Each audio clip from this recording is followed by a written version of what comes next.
Hoekom jou post geen reaksie kry nie? Jy post en niks gebeur nie. Geen likes, geen kommentare, geen reaksie nie.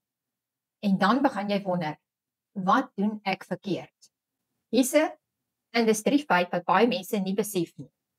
Sosiale media wys nie jou inhoud omdat jy moeite gedoen het nie. Hulle wys jou posts omdat dit syne lees. Nou sal jy vir my sê, nou maar wat bedoel jy nou eintlik? Wat moet jy dan doen? Hoe kry jy dit reg? Wel, soos julle almal weet, met die algoritme. Jy moet die algoritme sien as jou vriend en nie jou vyand nie. Maar wag, die algoritme is nie 'n mens nie. Nou, hoe weet die algoritme dan wat om vir my te wys?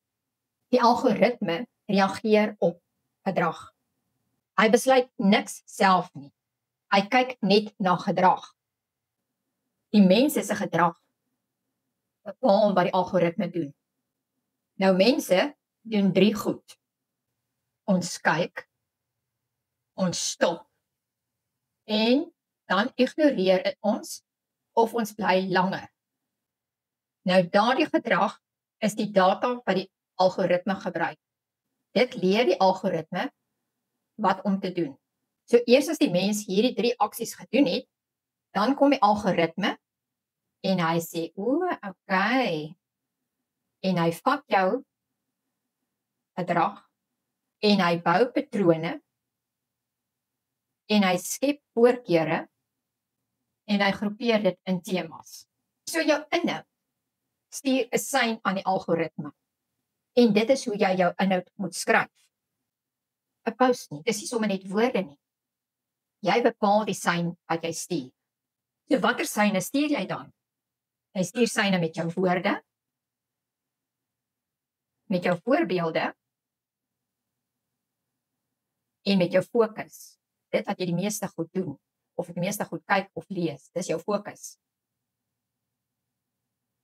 Daarom is dit belangrik dat jy altyd op een probleem, een emosie en een storie per post sal fokus.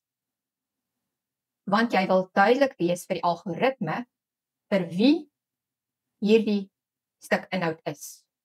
Dit is om jou sein duidelik te stuur. Anderster is dit asof jy soos ek deur 'n krakerige telefoon te praat. Wil jy sien watter seine stuur jou inhoud tans uit?